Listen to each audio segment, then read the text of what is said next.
In Custer County, Nebraska, in the fall of 1883, the wind came off the sandhills before sunup carrying the smell of cured grass and cold iron, and Beck Hollister was already awake to meet it, because he had not slept a full night through in 4 years and had stopped expecting to. He was 38 years old that autumn, a rancher with 320 acres along a bend of the Middle Loop, 40 head of shorthorn cattle, 11 horses, and no one at all. His wife Ellen had died in the spring of 1879, and the child had died with her, and the two of them were buried under the one cottonwood tall enough to throw shade on the west slope. He had built the house himself of sod and pine board. He had built the barn better than the house. Folks in Bledsoe said that told you everything about Beck Hollister, and folks in Bledsoe were not entirely wrong. That morning the barn door stood open 4 inches, and Beck had closed it the night before. He did not reach for the rifle by the porch post. He noted that he did not, and could not have said why. He crossed the yard in the blue half-light with the windmill creaking behind him like a thing turning in its sleep, and he pulled the door wide, and the warm animal, dark inside, held its breath.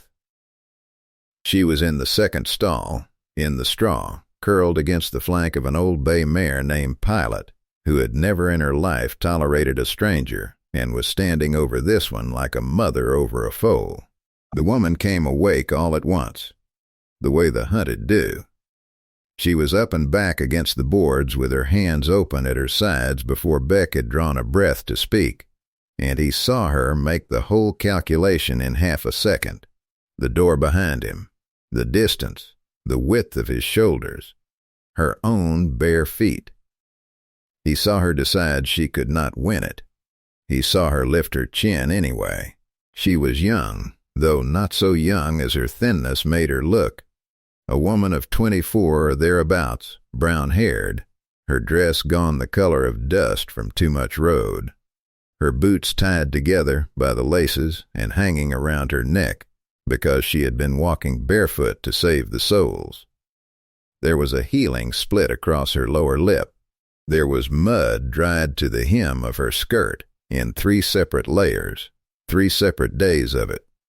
She did not speak. She did not beg. She simply stood there in the straw and waited to be told what would happen to her. And the not begging was the thing that undid him. Beck Hollister had been raised by a hard man in a hard country, and had learned young that a great many things could be settled with the law, and a great many more could be settled without it.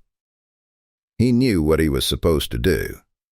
A woman sleeping rough in a man's barn was a matter for the sheriff in Bledsoe, and the sheriff in Bledsoe was a matter for the whole county by Sunday. He took his hat off. He did not know he was going to until it was in his hands. "Ma'am," he said, "you ain't stealing. You were just trying to make it to morning." Something moved through her face and was gone. "There's a stove in the house," he said. "There's coffee on it, and there's eggs, and I ain't got the first idea what to do with the 6 of 'em a day those hens keep laying. You're welcome to sit at the table, or you're welcome to sit on the step, and if you'd rather I went on about my chores and left you be, I'll do that too." She looked at him a long moment. Then she looked past him at the open door, at the pale strip of prairie beyond it, and Beck understood the question she was asking without any words to ask it with. "That door don't bar from the outside," he said. "Never has. There's a paint gelding in the corral that neck reins easy, and he's yours to take if you want him, and I won't ride after. You can eat first, or you can go now. Either one's a choice you get to make." The woman's shoulders came down half an inch. It was not trust. It was only the first thing that had ever come before it. She stayed. The house was smaller than the barn and smelled of wood smoke and lye and, faintly, under everything, of a lavender sachet that had been dry for 4 years and that Beck had never once been able to make himself throw out. She stood inside the door until he pointed at a chair, and then she sat in it, with her back to the wall and her eyes on the window, which told him more about the last month of her life than any answer she could have written. He put a plate in front of her. He put a cup beside it, blue enamel, chipped through to gray metal along one edge of the rim, the handle worn pale where a thumb had rested 10,000 times. It had been Ellen's. It was the only one of her things he still used every day, and he did not think about why he handed it to this stranger instead of the tin one until it was already in her hands. She ate the way people eat who have taught themselves not to appear hungry, which is slower than hunger and twice as sad to watch. When she finished, she set the cup down and looked at him and touched her fingers to her throat and shook her head once. Beck went to the shelf and took down the slate and the nub of chalk he had bought for a child who never lived to use them, and he set them on the table, and he went outside to see to the horses so that she would not have to be watched while she decided what to write. The slate said, "When he came back in, I can work. I am not sick. I will go when the weather turns." "That's a fair piece off yet," Beck said. "I have no name to give you." He looked at that for a while. Outside, the windmill turned twice and stopped. "Then I'll give you one to use till you want the other back," he said. "There's a shallow up the river where the water runs clear over sand, clearest water on this stretch. Folks call it the Marrow, on account of the cold. I'd call you Marin, if it suits. It's near enough a real name that nobody in town'll look twice." The woman took up the chalk and wrote and turned the slate around, and there was something in the set of her mouth that was almost, not quite, the beginning of humor. "It suits." "Thank you, Mr. Hollister Beck." That first night he carried his bedroll out to the barn and slept in the tack room with the door shut and the lamp out, and he made a point of walking past the house window on his way so that she would see him going. He wanted no confusion in her about where he would be and where he would not. He wanted her to sleep, and a person cannot sleep in a house when they do not know what is on the other side of the door. Marin stood at that window a long time watching the lamp go out in the barn, and something in her chest that had been drawn tight as fence wire since the 14th of August loosened by the width of a hair. In the morning, she was in the corral. Beck came out to find the paint gelding, the one he had offered her, the one he had raised from a colt and never fully trusted around anybody, standing with his head low and his ears loose, while this woman ran the flat of her hand down his neck in long, slow strokes and breathed into his nose. She had a way of standing that took up no room at all. The horse had gone soft as warm wax. "Well," Beck said from the rail, "he don't do that." Marin did not look up. But she smiled, and Beck Hollister went and did his work with the peculiar sensation of a man who has picked up a stone off his own land and found writing on the underside of it. The days that followed had a shape to them, and the shape was quiet. She could not or would not speak, and so the ranch learned to run on gesture and slate and the small vocabulary two people build when they must. She took the milking without being asked. She found the rot in the smokehouse floorboard he had been walking over for a year.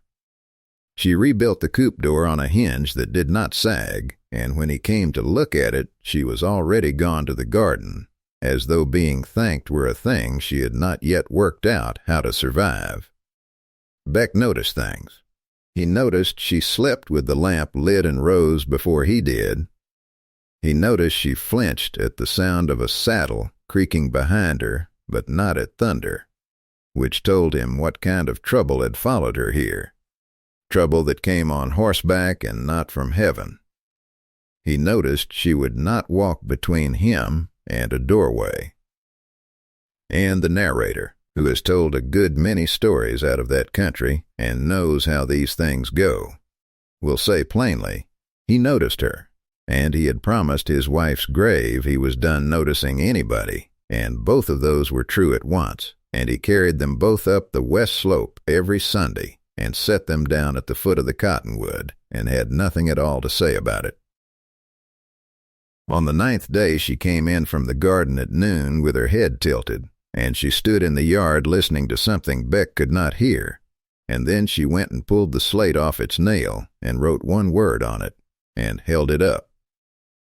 Hail, the sky was the color of skimmed milk from one edge of the world to the other, and there was not a cloud in it worth the name. Beck looked at that sky, and looked at her, and made a decision that he would think about for the rest of his life. He brought the cattle down off the north pasture into the lee of the ridge, and he shuttered the west windows, and he moved the horses into the barn, and he did all of it on the word of a woman who could not tell him how she knew.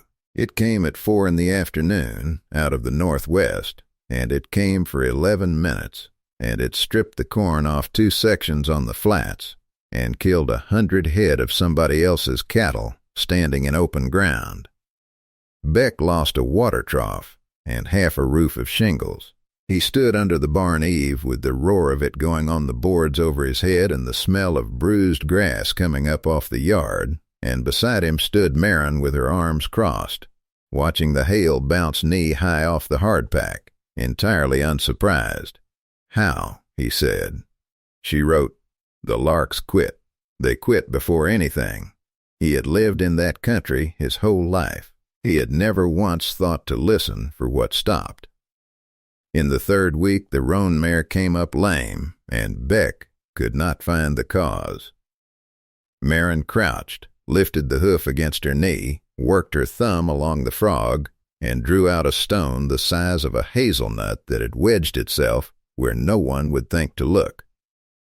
She cleaned the hollow, packed it with tar and tow, and set the foot down, and the mare put weight on it and sighed. Beck brought her water in the blue cup, out of habit now. Their fingers did not meet as it passed between them, though both of them knew exactly where the others were, and both of them looked out at the fence line instead. "Your people horse folk?" he asked. She was quiet a moment. Then she nodded. "Mine were sod and cattle. Never had the touch." He turned his hat over in his hands. "Ellen did. My wife. She could talk a mean horse into anything. 4 years this May." Marin looked at him then, straight on, and did not offer him a word of comfort, and he was more grateful for that than he had been for anything anybody had said to him since the funeral. At the end of that week she wrote on the slate, unprompted, and left it propped against the coffee pot where he would find it at dawn. "There is a man riding your south fence at night. 3 nights now.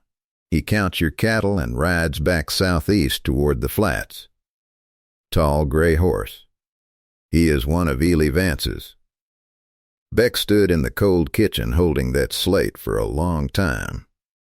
He had never spoken the name Ely Vance in her hearing. He had never spoken of the flats, or of the man who owned them, or of the water rights on the middle loop that Vance had been quietly buying up along both banks for 3 years, everywhere but here. He looked at the neat, schooled handwriting, the hand of a woman who had been taught letters properly, who had kept books, who had signed her name to documents, and he understood 2 things in the same breath. Whoever this woman was, she was nobody's victim, and whatever was coming for her, it had a name he already knew.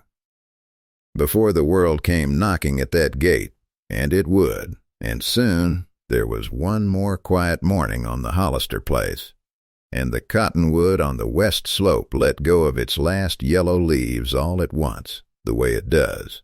If you have stayed with this story this far, stay a little longer. What comes next is the part that changes everything.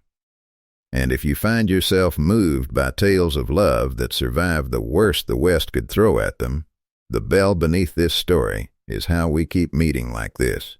They came on a Tuesday, 4 riders.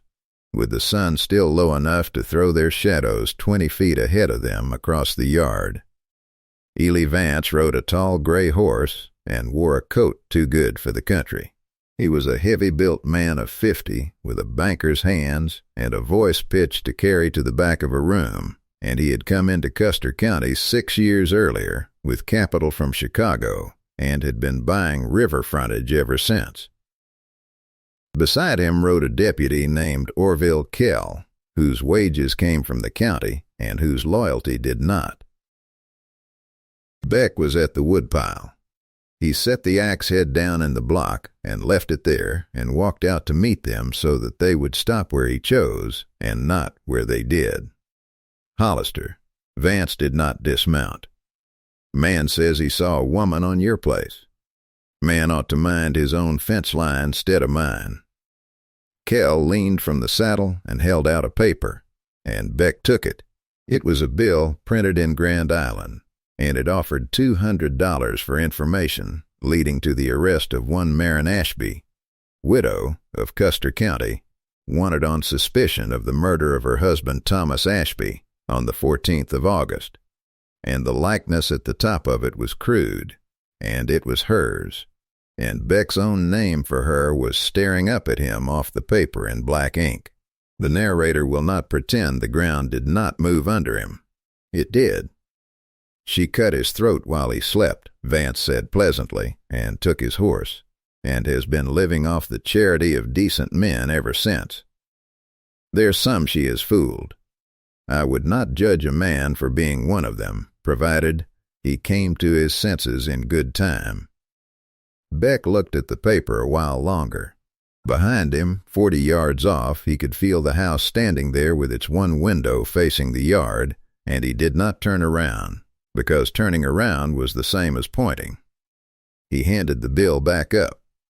"Ain't seen nobody," he said. Kell's hand moved to his saddle horn. "You'd want to be certain, Hollister. Harboring's a charge. I'm certain what's on my land. Been walking it 38 years. Beck's voice did not rise at all, which is what men from that country do instead of shouting. "Now I'll ask you to turn them horses around, on account of I got wood to split and the day's already gone sideways." Vance smiled without any part of his face joining in. $200, he said, is a good deal of money for a man ranching alone. So is a water right. I'd take it as a kindness if you'd think on both. They rode out. The dust hung in the air a long time after, the way it does when there is no wind at all, and Beck Hollister stood in it, and understood exactly what had been offered him, and exactly what had been threatened, and that they were the same sentence spoken twice. He had not seen Marion at the barn door. She had heard all of it. She did not come to him that day. She finished the milking, and she took the axe from the block and split what remained of the cottonwood rounds and stacked them under the eave in a wall so square you could have built off it, and it took her until dark, and her hands bled through the wrappings she made of her own petticoat him. He found the woodpile at full dark and stood looking at it and could not speak for a minute and a half. That night she was on the porch step when he came up from the barn. She had the blue cup in both hands. She had been holding it long enough that the coffee in it had gone cold. "You don't owe me an account of anything," Beck said, and sat down on the far end of the step, leaving 3 feet of pine board between them. "I do, though," said Marion Ashby. Her voice was low and roughened from disuse, and it was the first sound of it he had ever heard, and Beck Hollister sat very still, the way a man does when a wild thing has come near enough to touch, and the only correct thing to do is nothing at all. "Tom filed on the quarter section at the Ashby Bend in '79, she said. "The spring on it runs all summer. There's 4 in this whole county that do, and Vance has 3. He come to us in June with a price. Tom laughed at him. He come back in August with 2 men and a paper he wanted signed, and Tom would not sign it, and I was at the pump, and I saw all of it, Mr. Hollister. I saw who did it, and I saw Orville Kell hold the horses while it was done." She turned the cup a half turn in her hands. "I run because Kell is the law between here and Broken Bow, and because the paper they wanted signed had my name on it, too, and a widow's mark is worth more than a dead man's. 61 days I have been walking. I stopped talking somewhere around the 3rd week. I did not decide to. It just went." "Your husband," Beck said carefully, "was a good man who deserved better than a wife who could not save him." She said it flat, without any weeping in it, which is how the deepest kind comes out. "I have been told what I am since the 14th of August. Murderess, thief, somebody's runaway property to be collected. I belonged to Tom and I buried him, and after that I belonged to a wanted bill, and to whoever picked me up off the road." She looked at Beck for the first time since she had begun. "I belong to no one now. I want you to know I understood that when I chose to stay. Nobody made me stay. I stayed. The wind came off the sandhills and turned the windmill and did not stop for anybody's grief. I was in Ellen's room when she went," Beck said. "Doctor was 2 hours off, and I knew it, and I stayed anyway, because she asked me to, and I have spent 4 years arguing with myself over whether that was love or cowardice." He looked out at the dark shape of the cottonwood on the slope. "There's a thing nobody tells you. You don't stop being married. You just start doing it alone. And then one morning you find somebody asleep in your barn, and you find out you're still in there, under all of it, wanting." Marin set the cup down on the step between them. "I am not asking you to stop being married," she said. "I know it." Beck's voice had gone rough. "I'm telling you, I ain't dead." She crossed the 3 feet of pine board herself. That distinction matters, and the narrator sets it down plainly, because there was not a thing in the world that made her do it. What passed between them then was brief, and it was the first kiss either of them had known in 4 years and 61 days, and what broke open in her was not desire, but the plain unbearable relief of being looked at by someone who had already been told the worst, and had chosen, out loud in front of armed men, to say he had seen nobody. Afterward they sat on the step until the fire in the stove went to embers, not touching, saying almost nothing, the blue cup between them going colder by the hour. The barn burned 11 nights later. Beck came awake to the light of it on the ceiling of the house, for he slept in the house now, on the floor by the stove, with Marin in the bed and the door between them open, and both of them content with the arrangement in a way neither had put into words. He was out the door, and halfway across the yard before the sound reached him, that low tearing roar a hay barn makes, and Pilot was screaming inside it. He got the mare out.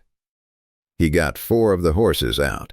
The 5th would not come, and the roof came down over the north bay, and a burning cross beam caught him across the back and side, and put him face down in the dirt of his own yard, with his shirt alight and his ribs cracked. Marin dragged him clear by the arms. She went back for the last horse with a wet blanket over her head, and got him out with his mane smoking. And by then there were riders on the ridge, and one of them was on a tall gray horse, and they were not there to help. Ely Vance had brought 6 men to take a woman off a burning ranch, and what he found instead was that woman standing in front of a wounded man with Beck Hollister's rifle at her shoulder and her hands not shaking even slightly. "Mr. Kell," she said. Her voice carried. 61 days of silence had done something to it, and every man on that ridge heard every word. "You held the horses, Bay and a sorrel and Mr. Vance's gray, and you held them by the water trough at the Ashby Bend on the 14th of August, while Ely Vance shot my husband through the back of the head, and you were paid in a note drawn on the Bledsoe Bank on the 16th. Because I have got the number of it." The riders looked at one another. "She's raving," Vance said. "I kept Tom's books for 4 years, mister." "Vance, I know what your hand looks like." She did not lower the rifle. "The claim you wanted is filed in Grand Island under my name, not his, because Tom put it in my name in '81 when the fever took him, and it has been in my name every day. You have been calling me a widow with nothing. You cannot buy it off a dead man. You cannot buy it off a hanged woman either, unless there is a signature on it first. That is why I am worth $200 alive and nothing at all to you dead, and every man sitting up there ought to think hard on what that makes him a party to. It was the sort of silence that has a bottom to it."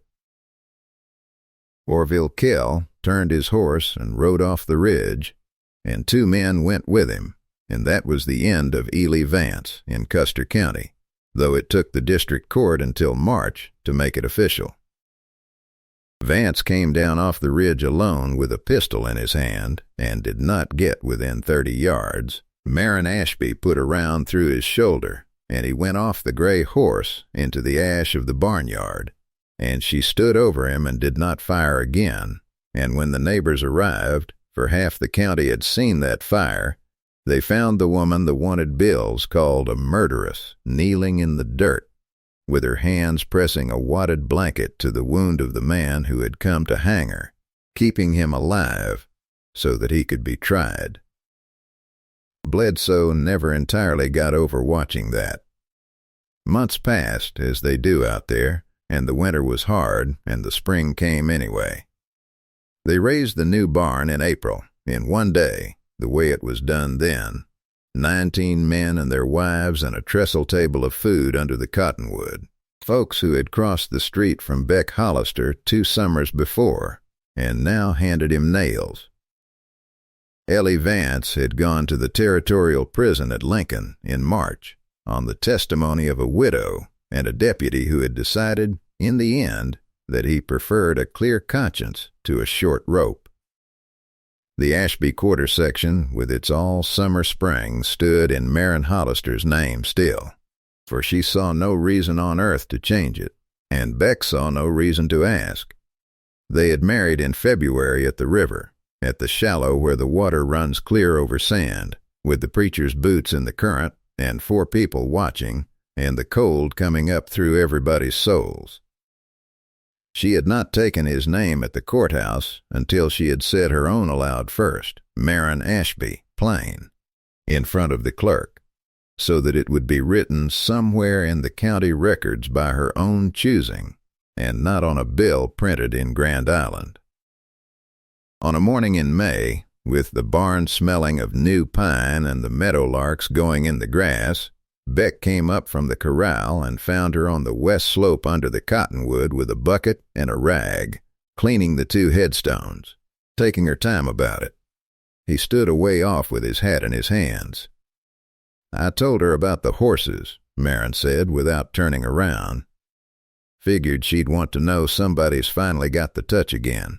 Beck came and stood beside her and looked at his wife's name in the stone, and found, to his own quiet astonishment, that the thing in his chest was not the old iron weight, but something a good deal closer to gladness.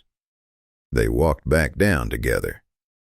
On the porch step, in the sun, sat the blue enamel cup, with the chipped rim, full of cut plum blossom because there had been nothing else to put them in, and it had been sitting out there since morning where anybody passing could see it. Their child came in the autumn of 1884, a girl, loud from the first minute, with her mother's hands. They named her Ellen, and there was no argument about it from either side, and the woman who had come into that barnyard with her boots tied around her neck stood on the porch of a house she had not been given but had earned, holding a daughter, and could not for the life of her remember what it had felt like to belong to no one. The cup is still in that family. It went to the girl, and from the girl to hers, and somewhere in a house in Nebraska There is a chipped blue cup that nobody is allowed to throw out, and the reason why has been told so many times that the telling has become the thing that is kept. If your heart has ever leaned toward a story where love arrived quiet and stayed long enough to change everything, then this story was for you. Out on the sand hills of Nebraska, where the wind keeps the only memory of what was, the love between Beck Hollister and Marin Ashby became the kind that does not need anybody to remember it to be real, though we remember it anyway, and gladly. If stories of frontier love that endured through hardship, prejudice, and the kind of silence only the West knows speak to you, follow the lonesome trail for more. Here the love stories are quiet, the courage is real, and the last word is always worth the wait. Until the next trail,